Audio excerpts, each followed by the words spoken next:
There is a moment that arrives quietly, often without warning. Perhaps you have already experienced it. You rise from a chair and notice it takes just a fraction of a second longer than it once did.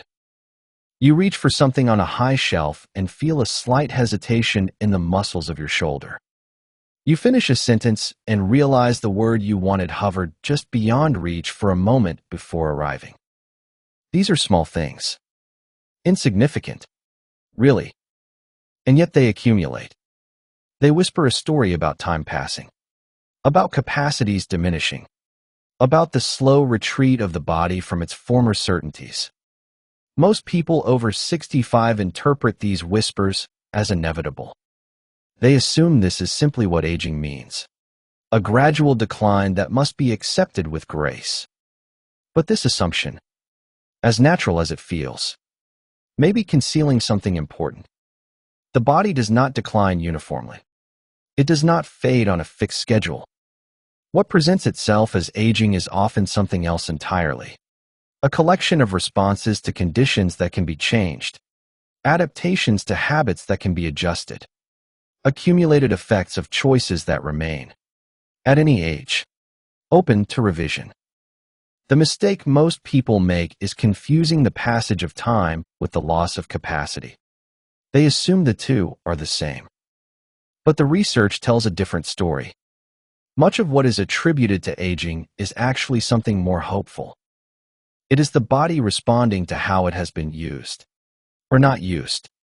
It is the brain adapting to what has been asked of it, or not asked. It is the quiet result of decades of small decisions, none of which were ever framed as life or death, but all of which shaped the architecture of later years. What follows is not about fighting aging.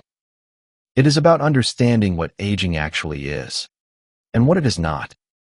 It is about distinguishing between what must be accepted and what can be influenced. It is about the difference between growing older and growing frail, a difference that is not determined by years alone. You are listening to the Longevity Library, where we archive the wisdom of healthy aging. The measured years, understanding time, biology, and the art of growing older. There comes a moment, usually sometime in the 6th decade of life, when the nature of time itself seems to shift. The years no longer stretch endlessly ahead like an open field. They gather behind, quietly, like a library of volumes one has already read. And the question that begins to form, sometimes whispered, sometimes urgent, is not about how to look younger or how to recapture what is past. It is something simpler and far more profound. How do I live well in the time that remains? This question has been asked in every century, in every culture, by every generation that has reached the threshold of later life. The answers have varied, but certain patterns recur. People who age well, across different societies and different eras, seem to share certain habits, certain ways of moving through the world, certain relationships with their own bodies and with the people around them. They are not necessarily the wealthiest or the luckiest or the most privileged. They are simply people who have, often without realizing it, aligned themselves with certain principles that biology recognizes and rewards. What follows is an exploration of those principles, not a prescription, not a set of commands, not another list of rules to feel guilty about ignoring, but rather a calm, unhurried examination of what the sciences of aging, neuroscience, physiology, and epidemiology have learned about the years after 60, and more importantly, how that knowledge might be gently woven into the fabric of an ordinary life. The architecture of aging, to understand how to live well in later years. It helps first to understand what aging actually is, not the superficial version involving mirrors and photographs, but the deeper biological reality happening beneath the skin, inside the cells, within the intricate machinery that has kept the body running for decades. Aging is not a single process, but many. It is the gradual accumulation of tiny damages that the body can no longer quite keep up with. It is the slowing of repair mechanisms that once worked efficiently. It is the changing of signals between cells, the quiet shifting of hormone levels, the slight but persistent inflammation that settles into tissues like morning fog that never quite burns off. The human body at 65 is not the same machine it was at 30. This is not a failure. It is a design feature. Every system has been calibrated for a certain lifespan, and the calibration was never intended to keep everything running at peak output indefinitely. The joints have moved millions of times. The heart has beaten billions of beats. The brain has processed uncountable thoughts, memories, decisions, worries, joys. That all of this continues to function at all is remarkable. That some things work less smoothly than before is not evidence of poor maintenance. It is evidence of having lived. Researchers who study the oldest populations, the people in various regions of the world who reach 90 or 100 with their faculties largely intact, have noticed something consistent. These individuals did not necessarily avoid all wear and tear. They simply accumulated it more slowly, or their bodies were better equipped to repair it, or they lived in environments that supported rather than undermined their natural resilience. The question, then, is not how to stop aging. That is not possible. The question is how to age in a way that preserves what matters most: the ability to move with relative ease, the clarity of mind to engage with the world, the energy to pursue interests and relationships, the freedom from constant pain or discomfort. These are not unreasonable aspirations. They are, in fact, the normal outcome for people whose bodies have been treated with consistent, patient attention over many decades. The conversation between brain and body. One of the more important discoveries in recent decades concerns the relationship between the brain and the rest of the body. It was once common to think of these as separate domains. The brain thought and planned and remembered. The body carried out instructions. But this division was always artificial.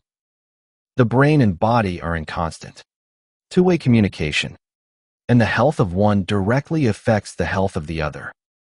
Consider, for example, the sense of balance. This is not something most people think about until it becomes a problem.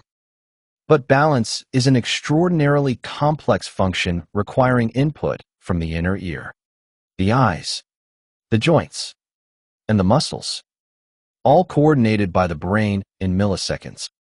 When balance begins to decline with age, it is rarely because one single component has failed. It is because the entire system has slowed slightly. The connections have become less crisp.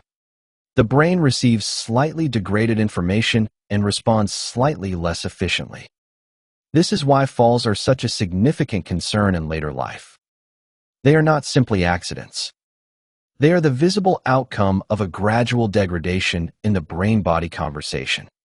And this is also why balance can be improved, even in very late years. The brain remains plastic. It can learn. It can adapt. When specific exercises challenge the balance system in safe, controlled ways, the brain responds by strengthening the relevant pathways. The conversation becomes clearer again. The same principle applies to nearly every physical function. Strength declines with age partly because muscle fibers change, but also because the brain becomes less efficient at recruiting those fibers.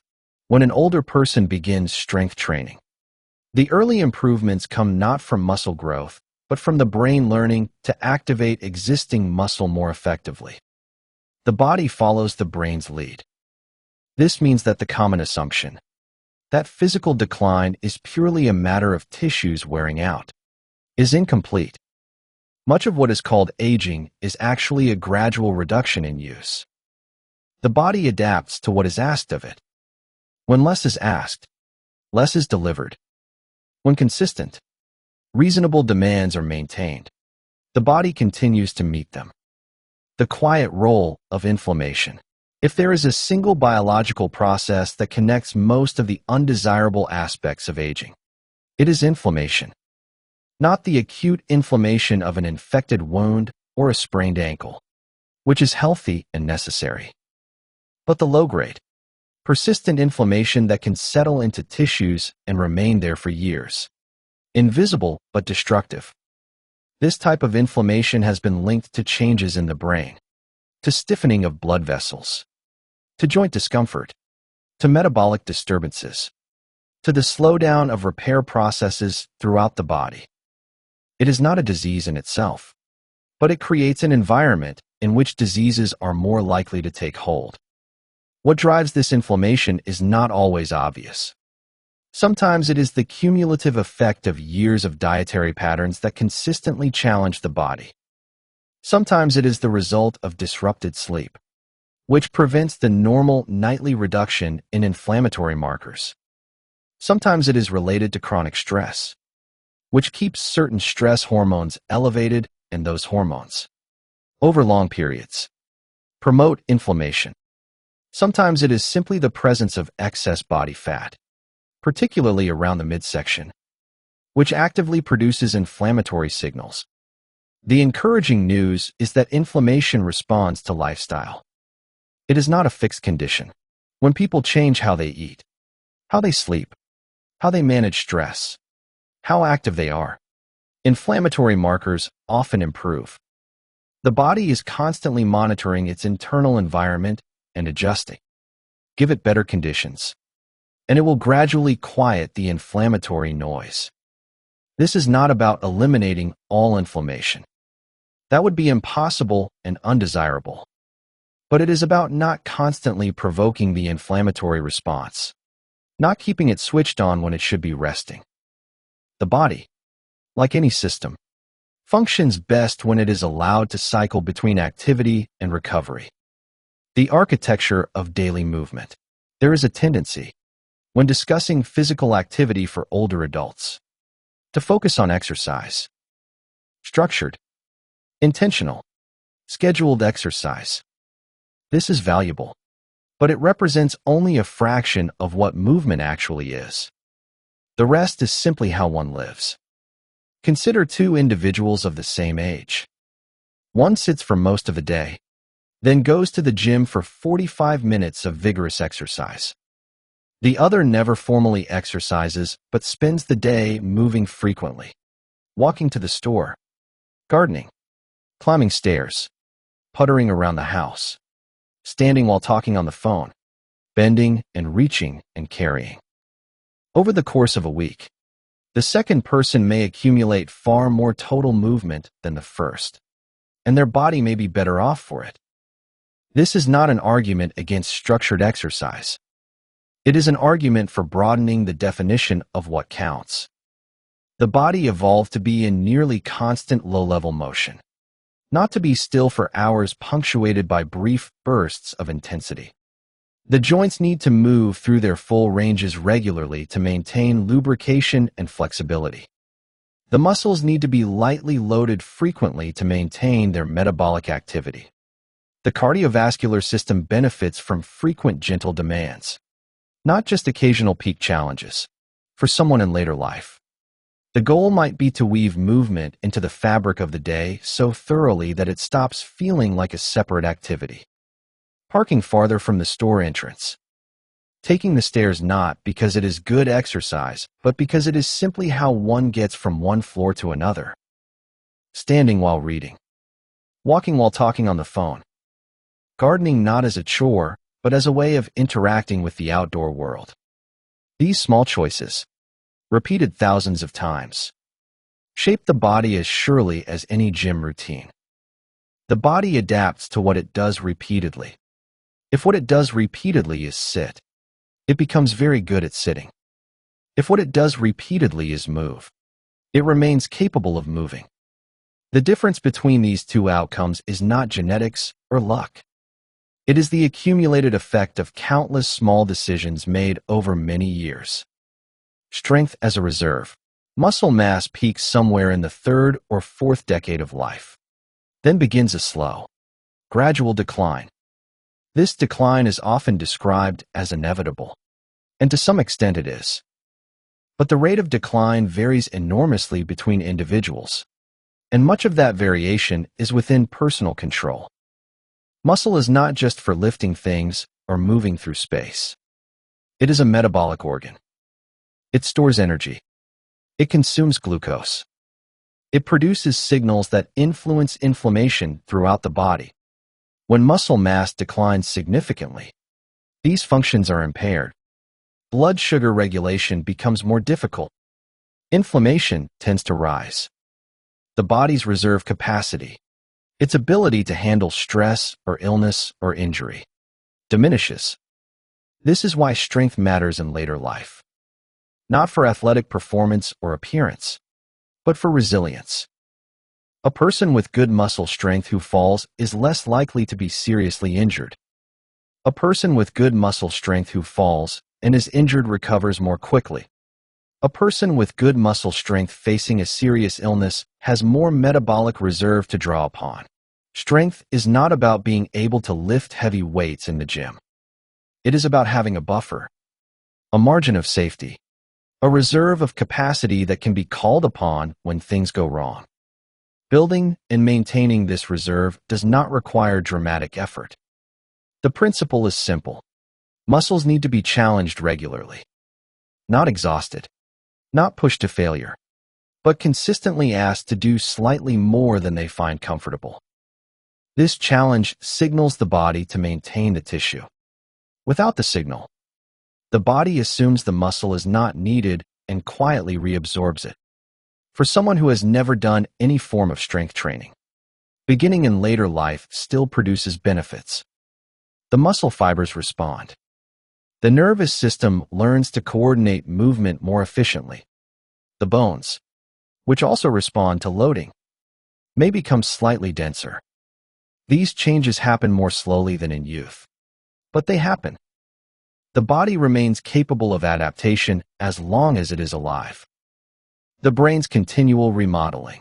For much of the 20th century, it was believed that the brain stopped developing after childhood and simply declined thereafter. This view has been thoroughly overturned. The brain remains plastic throughout life. It constantly remodels itself in response to experience, pruning connections that are not used and strengthening those that are. This plasticity is not unlimited, but it is real. When older adults learn new skills, the brain allocates resources to support that learning. When people engage in complex mental activities, neural connections multiply in the relevant regions.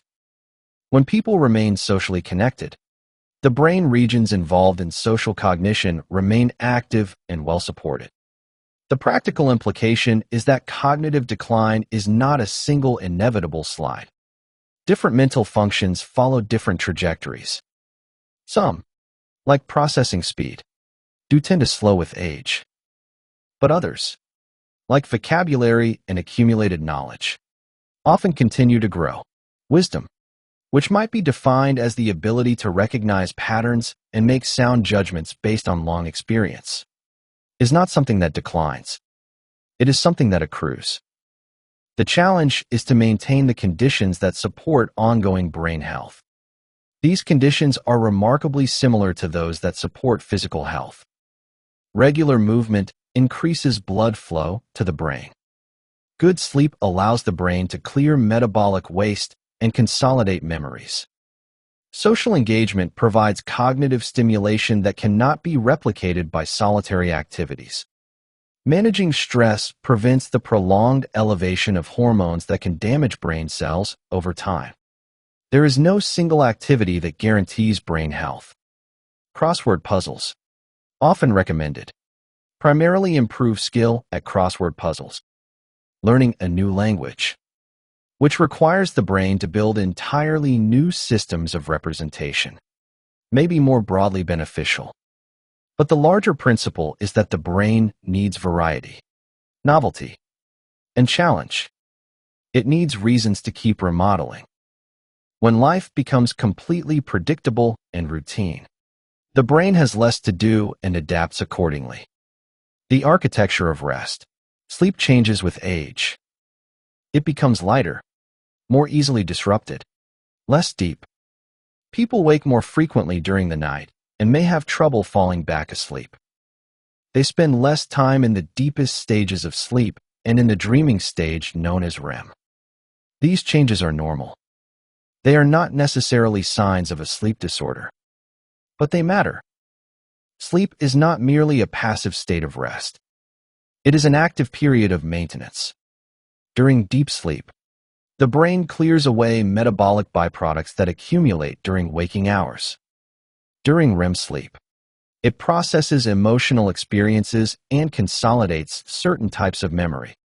Throughout the night, the body repairs tissues, regulates hormones, and resets various systems for the coming day. When sleep is chronically poor, these processes are impaired. The brain may not clear waste products efficiently, and there is speculation that this could contribute to the accumulation of proteins associated with various forms of cognitive decline.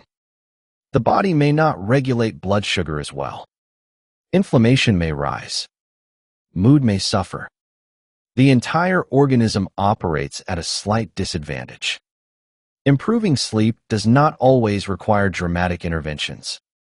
Sometimes it is a matter of timing, of going to bed and waking at consistent hours to support the body's internal clock. Sometimes it is a matter of light exposure, of getting bright light early in the day to anchor the circadian rhythm and dimming lights in the evening to signal that night is approaching. Sometimes it is a matter of temperature, of keeping the sleeping environment cool enough to allow the natural drop in core body temperature that accompanies sleep onset. For those who have difficulty sleeping, it is worth considering what might be interfering. Caffeine late in the day can disrupt sleep for hours after its stimulating effects are no longer felt. Alcohol, despite its reputation as a sleep aid, fragments sleep and suppresses deep sleep and REM. Worry and rumination can keep the brain active when it should be powering down. Addressing these factors is often more effective than any sleeping pill. The conversation about what enters the body, the question of what to eat in later life, is surrounded by confusion, conflicting advice, and a great deal of marketing. It may be helpful to step back from the details and consider a simpler framework. The body needs certain things from food. It needs protein to maintain its tissues, particularly muscle. It needs fats for cell membranes and hormone production. It needs carbohydrates for energy, though the amount required varies greatly between individuals. It needs vitamins and minerals to support countless metabolic processes. It needs fiber to feed the beneficial bacteria living in the digestive tract. Beyond these basics, the details matter less than the overall pattern. Diets that are associated with longer, healthier lives tend to share certain characteristics regardless of culture or region.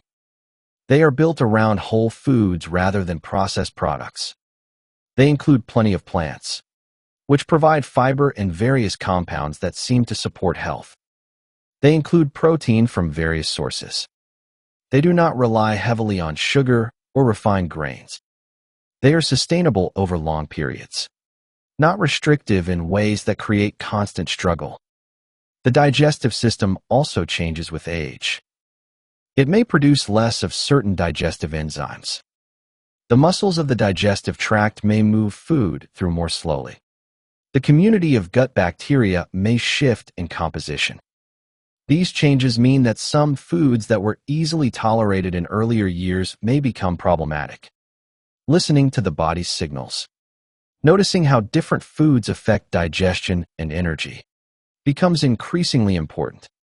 One pattern that emerges consistently in research on aging is the value of protein at each meal rather than all at once. The body has a limited capacity to use protein at any one time. Spreading intake across the day, with moderate amounts at breakfast, lunch, and dinner, may support better maintenance of muscle tissue than consuming most protein at a single meal. Another pattern is the importance of hydration. The sensation of thirst diminishes with age. making it easier to become mildly dehydrated without realizing it. Dehydration affects energy, mental clarity, digestion, and many other functions.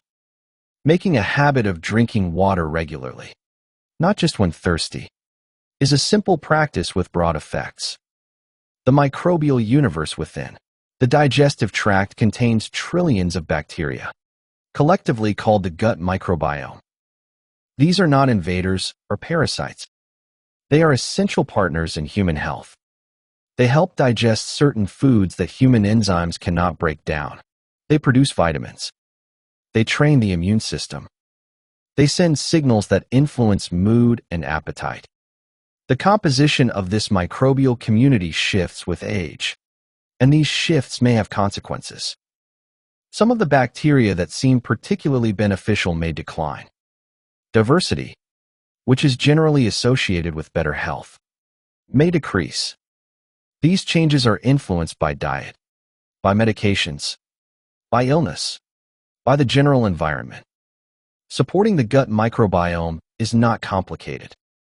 The bacteria thrive on fiber, particularly the types found in vegetables, fruits, legumes, and whole grains.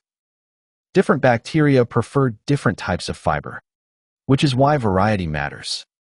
Fermented foods, those that have been transformed by bacterial or fungal activity, can introduce beneficial microbes and support their growth.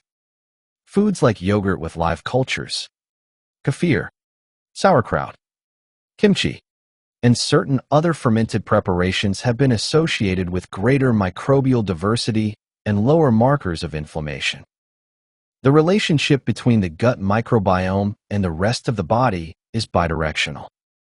What happens in the gut affects the brain, the immune system, the metabolism, and what happens elsewhere affects the gut. Stress, for example, can alter the composition of the microbiome within days. Sleep disruption has similar effects. The entire system is interconnected, and supporting any part of it tends to support all of it. The rhythms of light and dark. The human body evolved under the influence of the sun. The daily cycle of light and dark sets the rhythm for countless biological processes. This circadian system, present in nearly every cell, coordinates the timing of sleep and wakefulness, of hormone release, of metabolism, of repair activities. In modern life, it is easy to disrupt this system. Artificial light extends the day far beyond sunset. Screens emit blue light that signals the brain to suppress melatonin, the hormone that helps regulate sleep. Schedules may require waking before dawn or staying active long after dark. The natural rhythm becomes blurred. For older adults, maintaining a strong circadian signal may be particularly important. The internal clock can become less robust with age, more easily disrupted, less reliable. Supporting it with consistent habits can help preserve good sleep, stable mood, and regular energy throughout the day. The most powerful signal for the circadian system is light. Bright light early in the day, ideally from the sun, but possibly from artificial sources, helps anchor the clock to the external world. This light tells the brain that daytime has begun and that various daytime processes should be active. Dim light in the evening signals that night is approaching and that the body should begin preparing for sleep. The timing of meals also influences circadian rhythms. Eating late at night can confuse the system, signaling that the body should be active and processing food when it should be preparing for rest. Regular meal times, particularly a consistent breakfast, help reinforce the daily pattern. Even small adjustments can make a difference. Getting outside for some period each morning, even on cloudy days. Dimming lights in the evening and avoiding bright screens for an hour before bed. Keeping the sleeping environment dark and cool.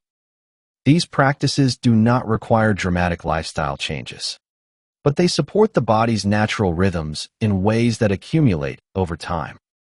The social self. Humans evolved in groups. the solitary individual, surviving entirely on their own, is a myth that does not correspond to any period of human history.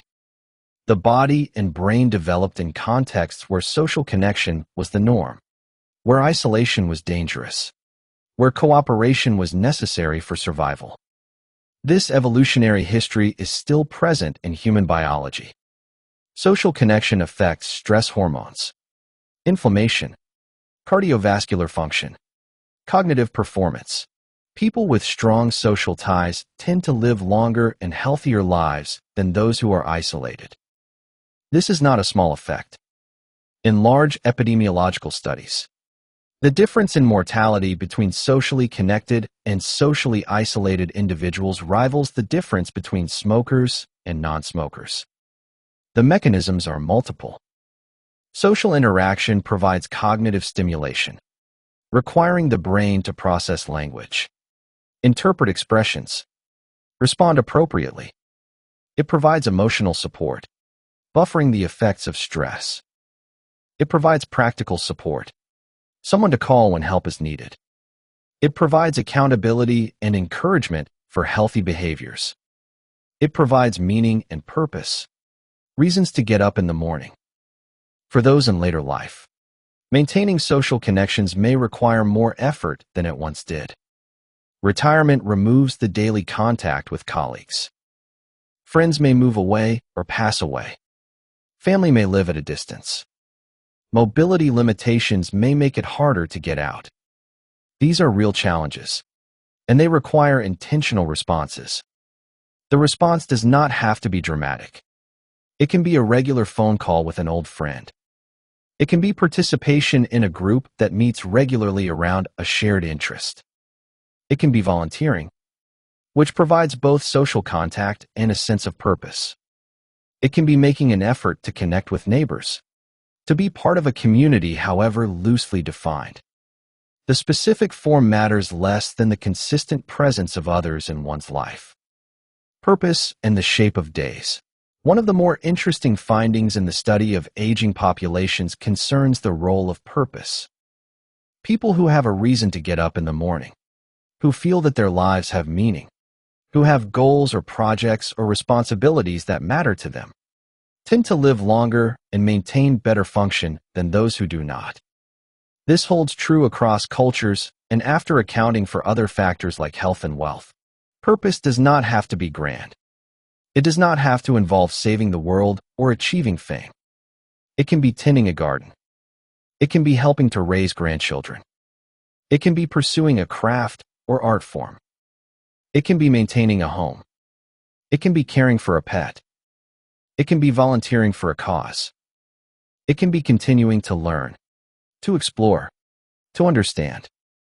The common element is that the activity feels meaningful to the person doing it, that it provides a sense of engagement and direction. Purpose matters partly because it organizes behavior. People with purpose tend to stay active, to take care of themselves, to remain engaged with the world. But it may also matter directly, through its effects on the brain and body. The anticipation of meaningful activity, the focus required to pursue it, the satisfaction of accomplishment, all involve neurochemical systems that support well-being and resilience. The transition to later life often involves the loss of previous sources of purpose. Work, which provided structure and identity for decades, ends. Children, who required years of active parenting, become independent. The shape of days must be reinvented.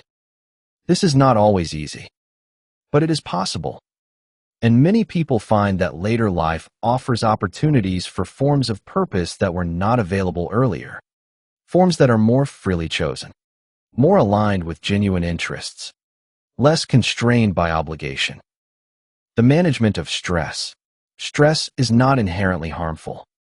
The acute stress response, the surge of adrenaline and cortisol that mobilizes the body to meet a challenge, is a healthy and necessary function.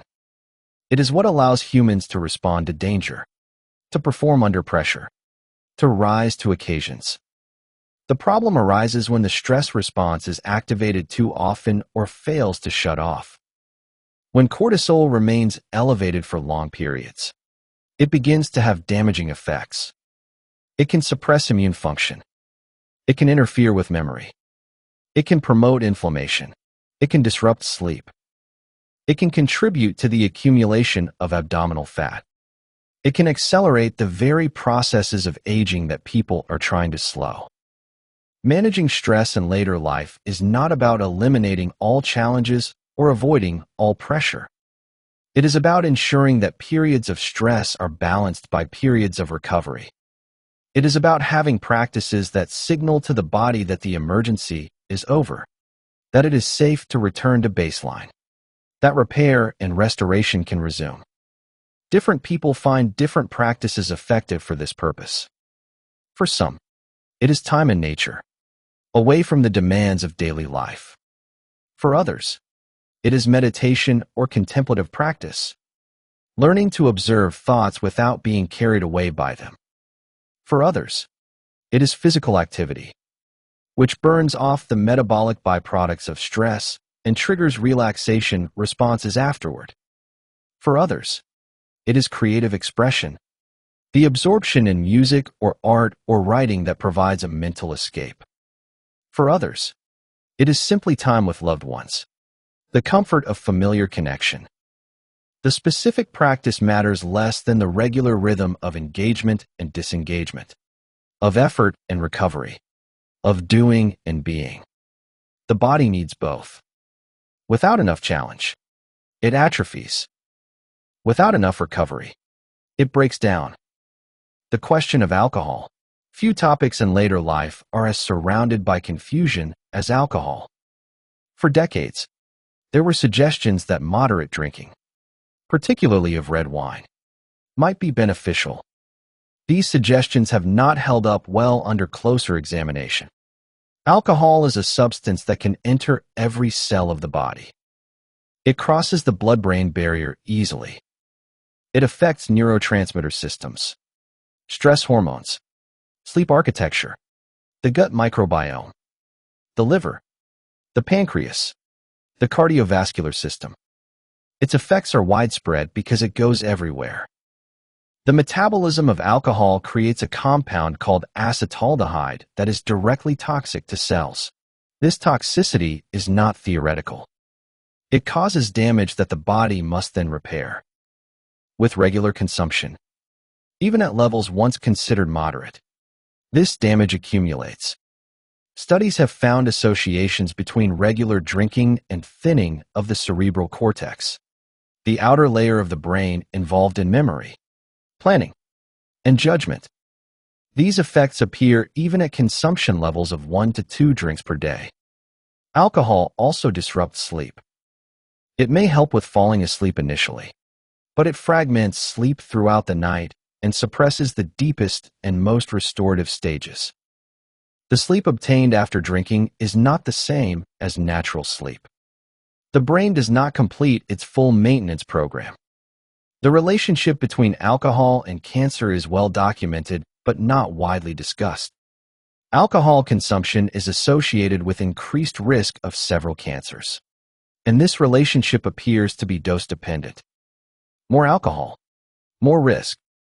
The mechanism involves DNA damage from acetaldehyde and alterations in hormone levels that can promote certain types of cancer growth.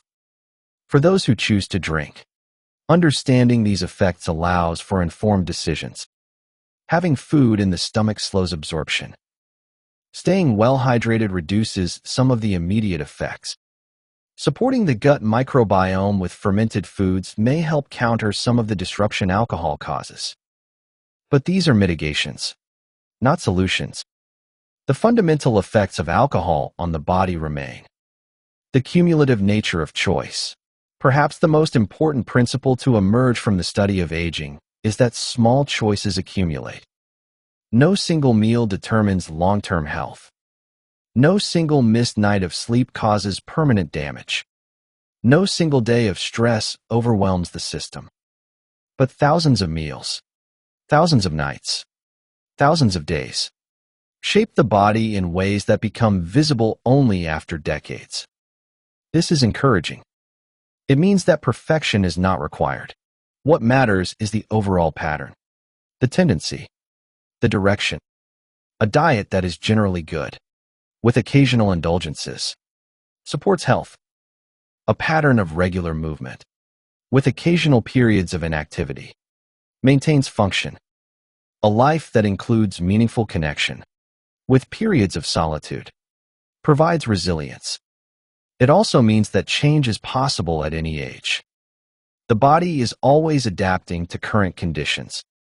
Starting to move more at 70 will still produce benefits. Improving sleep habits at 80 will still improve how one feels. Finding new sources of purpose at 90 will still organize days and support well-being. The system remains responsive as long as it is alive. This responsiveness is not unlimited. There are limits imposed by genetics, by past damage, by the simple fact that bodies wear out. But within those limits, there is room for influence. The body is not a machine that runs down on a fixed schedule. It is a living system that constantly adjusts to its environment and its use. The integration of practice. The various strands of advice that emerge from aging research are not separate. They are connected, each supporting the others. Movement improves sleep. Good sleep supports stress management. Stress management benefits the gut microbiome. A healthy gut microbiome supports brain function. Brain function influences motivation for movement and social connection. The circle closes. This integration means that improvements in one area tend to spread. Starting to walk regularly may lead to better sleep, which may lead to clearer thinking, which may make it easier to manage stress, which may reduce inflammation, which may improve energy, which may make it easier to stay socially engaged. A single change can ripple outward. It also means that people can find their own entry points. For someone who loves being outdoors, movement in nature might be the natural starting place. For someone who enjoys cooking, focusing on whole foods and fermented preparations might feel like an exploration rather than a restriction. For someone who values relationships, strengthening social connections might be the practice that then supports other changes. There is no single right way. There are only principles that emerge from observing what works for people who age well. Move regularly, in ways that challenge the body. Eat mostly whole foods, with attention to protein and fiber. Protect sleep as a foundation for everything else. Stay connected to others. Find meaning in the shape of days. Allow for recovery after effort. Listen to the body's signals. Make adjustments as needed. The long view. Growing older is not a problem to be solved. It is a process to be inhabited, a landscape to be traveled, a story that continues to unfold. The goal is not to arrive at some advanced age in perfect condition, untouched by time. That is not possible. The goal is to move through the years with as much ease, as much clarity, as much engagement as the circumstances allow. This requires a certain orientation toward time, not the anxious orientation of trying to slow or reverse or fight, but the patient orientation of tending. A gardener does not fight the garden. They prepare the soil, plant the seeds, provide water and light, pull the weeds, and then wait. The garden grows according to its own nature. The gardener's role is to support that nature, not to force it. The body, like the garden, has its own nature. It can be supported, but not commanded. It can be encouraged, but not forced. It responds to consistent attention, but resists dramatic intervention. It thrives under conditions that match its evolutionary expectations, and struggles when those conditions are too far removed. The challenge of later life is to create those conditions as well as possible, given the constraints of modern existence. To move enough, to rest enough, to eat in ways that nourish rather than inflame. to stay connected, to find meaning, to allow for recovery, to accept what cannot be changed while gently influencing what can. This is not a program with a checklist and a deadline. It is a way of living that can be sustained indefinitely, that adapts to changing circumstances, that remains possible even when energy or capacity declines. It is not about achieving a specific outcome. It is about how one wishes to live, day by day, through all the years that remain. The research on aging provides guidance, but not certainty. It suggests directions, but not guarantees. It illuminates patterns, but every life is unique and will deviate from any pattern in some respects. The task is not to follow the research perfectly. The task is to use it, gently, as one of many sources of wisdom in the ongoing art of growing older. And that art, like any art, is learned through practice, through trying and adjusting, through paying attention to what works and what does not, through accepting that some days will be better than others and that the overall direction matters more than any single moment, through continuing to show up, day after day, for the long and interesting process of being alive. The years ahead will bring changes. This is not a failure.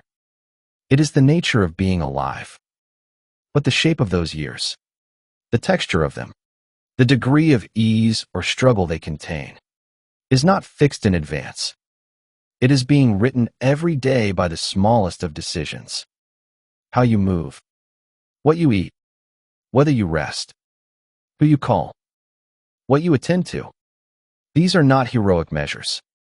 They are ordinary practices, available to anyone, at any age.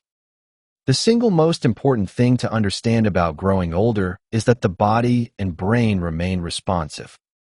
They continue to adapt to conditions. They continue to follow the signals they are given. This is not a promise of perfect health or unlimited years. It is something quieter and more reliable. It is the knowledge that how you live still matters, that your choices still shape your days, that you are not merely a passenger watching time pass. You are, in ways large and small, still the author of what comes next. If these ideas have stirred something in you, some recognition or question or memory, we would welcome your thoughts in the comments. The conversations that grow in this space are part of what makes it valuable. And if you would like to explore further, there are other recordings in this library, other examinations of what it means to age with clarity and strength. Consider subscribing so that new wisdom finds its way to you. This is the Longevity Library. Listen, learn, and live longer.